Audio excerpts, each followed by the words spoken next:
Hi, this is George Alger, and welcome to today's segment of Our Ventura TV. Today we're going to be talking about health, and our guest expert is Diane Kazer, who is a former professional soccer player and currently is a nutritionist who's studying to be a doctor.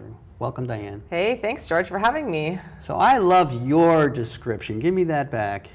The way that you described it, or even deeper than that? Well, the point about using nutrition to love yourself. Yes, okay. So if you notice I'm wearing heart earrings, and that is a constant reminder to love ourselves. And it's really sad that for the majority of our lives today, especially women, but our entire culture is surrounded with shame. It is that if you don't do things the way that society says that you should do it, then you should feel shame, and henceforth you're disconnected from your heart.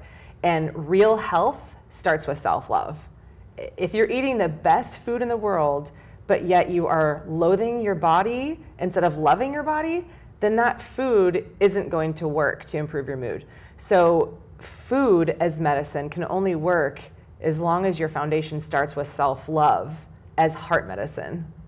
Great message. We could end the show right there. Done. Yeah. Exit stage left. But we do have so much that could be said in this little bit of time that we have together. How do you want to start? A breath. A very deep breath. And a smile.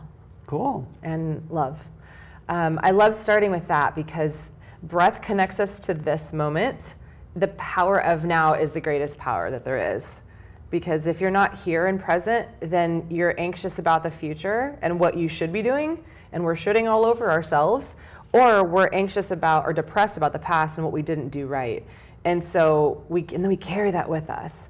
And so I like to start with the breath so I connect to me, and then I can connect to you, and I am stronger and I'm more present for everyone else. And that is really, truly the gift of giving to other people, is giving our body life force. So I say with anybody that I like to empower, I say it's all about the chi, you know? And I'm not talking about Cheetos. I'm talking about chi as in life force. So in Chinese medicine, which is one of the many different traditional values that I've studied that I've added into this, here's how I love to talk about nutrition. It's a lot of different disciplines. It's Chinese medicine, it's India and Ayurveda, and I've traveled to 25 different countries to study different ways of healing. And yoga teacher, nutritionist, personal trainer, all these different things. I'm just so curious, and I think that curiosity will bring us straight to our hearts because we discover along the way. And chi is the life force that either runs through us or will stop and get blocked. And this is where we see so many people today so fatigued. And I say the terms fat, fatigued, and frustrated. And if you have any of that, it's because your chi is blocked. And those three pillars is cleanse, heal, ignite. So you cleanse your body, that's how you heal your hormones, and that's really how you can ignite your life. Wow, okay, so got a couple of things to cover here. For those who may not know, can you define Ayurveda? Yeah, Ayurveda is that in Chinese medicine are two of the most ancient schools of medicine that were traditional medicine before the onset of medications and drugs and surgeries and current medicine in America. And it's still being practiced in many different countries. And Ayurveda came from India. That's where we got a lot of our information from. They said, eat locally. They said, eat according to your body type. They said, eat according to the constituency of, are you hot right now? And you'll be offset by cooling foods. Hot meaning hot-tempered and like, I gotta get all this stuff done and I'm a driver. Or are you cool and you're a little more slow and you need to eat more warming foods so that you could raise your metabolic rate. And we've got a lot of people saying, you should eat hot foods. No, you should eat cold foods. No, you should drink alkaline. No, drink acid. And it's like, who do I listen to? And so all of this helps us to develop the wisdom so that we can listen to our own body by understanding what a clue is, and then taking the breath and tapping into our own body's wisdom and asking what we need instead of looking at everybody else and saying, what can they do for me? What can I do for myself? And how can I listen? Nicely said. Yeah. Let's speak about cleansing, all right? So for those who may not understand what that is, because it does embrace many things as I understand. Yes. Could we define that? Yeah, just take some Windex and spray it on your face. No, absolutely not. Please, no. Cleansing your body is, today diets, there's diet fads, and there's, tens of thousands of diet books you can buy. Overwhelming. And then people are chasing diets. I say, chase loving on your liver. And again, it's loving on your liver, not condemning your liver for, oh, my skin. And so whenever we see skin issues or hair falling out or expanded waistline, that is a sign that your liver is extremely toxic. And we live in a super toxic world right now. So it's the last place a lot of people think to go to. They think that cleansing might be after a Vegas weekend or after a travel, a trip like a week when they go somewhere and they need to cleanse their body of the sin, so to speak. But it's a day-to-day process. Our liver's always working. Every symptom, George, is a liver issue. Every symptom is your liver saying, please love on me. And why is that? And it is because we're eating foods today that are man-made, that were made in a lab, that were made in a plant versus grew off of a plant, and we can't pronounce the ingredients, and our body doesn't know what to do with them. And whatever our body doesn't know what to do with, the liver goes, oh my gosh, you're giving me more work to do? What am I gonna do with all these toxins? What am I gonna do with all this trash? And it goes, well, I guess we're gonna put it over here in the fat cells. And the fat cells are like, all right, fine, we got some room for you. And then we start expanding and then we start seeing symptoms. And so cleansing is number one, stopping our exposure from the things that make us sick and toxic and diseased. So 95% of disease today is because of inflammation, and it's because of these toxins. So when we really look for the cure for diseases, it's in the cause. And the cause is because of what we're putting in, on, and around our body. There's 85,000 plus man-made chemicals that have been made since the 1950s to make our lives more convenient. When we are at the bottom of the list in all of the world, the least healthy people, but we spend the most on healthcare. Oh. So cleansing is loving on your body, not just once, not just 7 days, but learning how to cleanse daily. And I'm not talking about trips to the toilet and all this crazy stuff like the scene in Dumb and Dumber. I'm talking about eating foods because you want to nourish your body. Eating foods that your body goes, oh, I know what that is.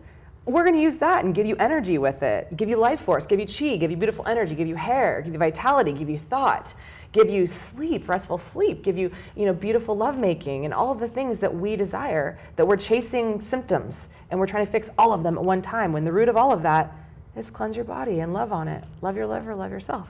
Wow, okay. So to re-articulate that, the love your liver that you're speaking about is really just sort of responsible eating. Yeah, eating, and George, your skin eats too. So this is a huge one. Your skin eats too, so all the stuff we're putting on our skin, it goes into the bloodstream within a minute, like 60 to 70% of it, and it doesn't go to the liver for processing. So if we're putting chemicals in our bodies, things that we can't pronounce, a lot of them are parabens and things that are very estrogen-like inside of the body, which fuels the growth of things like cancers. And there's tons and thousands of studies that talk about all of this. We put these things in our body, they go into our bloodstream. So our skin is eating, our brain is eating, our liver, our body, our mouths are eating. So things eat, not just what we put in our mouth, what we put in our body too. Okay. Yeah. But you're not talking about the kind of cleanse where you stop eating and you might take juices or something, for example.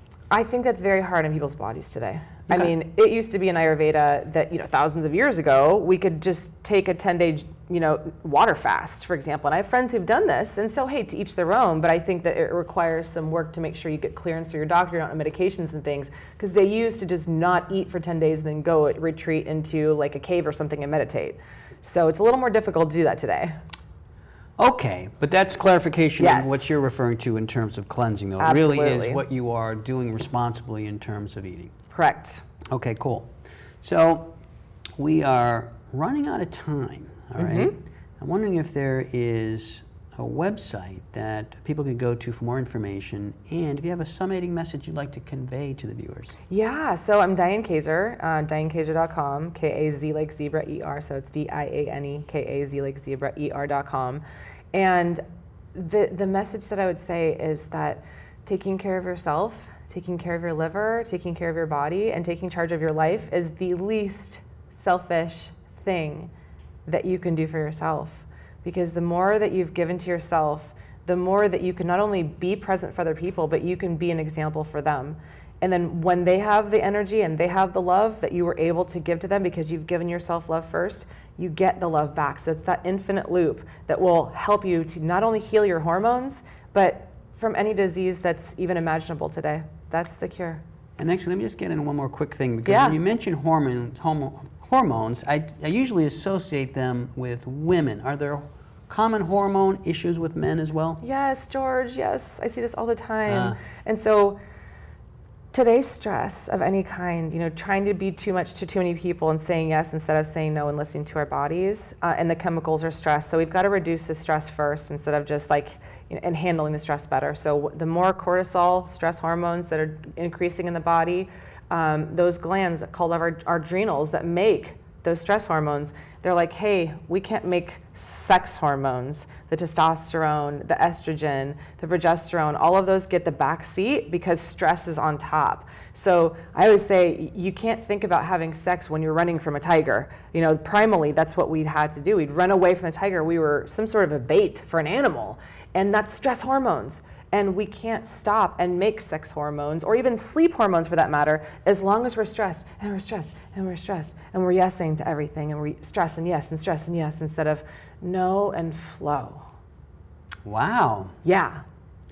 And so this is common to, of course, men and women, but is there specific, I guess testosterone is what you're mentioning, but that would be the thing that men have to be concerned about. Yeah, because your body cannot make enough of these sex hormones when it is only concerned about making stress hormones. So it gets the backseat. So then you'll see low T on men's test results. Then their doctor will come in and say, hey, let's just give you some more T, instead of going, why is your T low? Why, female, can you not get pregnant? Why is your estrogen low? Not why, let's just give you more. No, these are all synthetic hormones. Your body was never intended to take hormones through a needle or through the mouth. Our body wants to make them on their own. So let's just give the body what it needs so it can make its own. And this is why we have deficiencies across the board of hormones. We've got the wrong hormones high, which are the synthetic hormones that are pesticides, parabens, plastics, phthalates, all the Ps, and processed foods, sugars.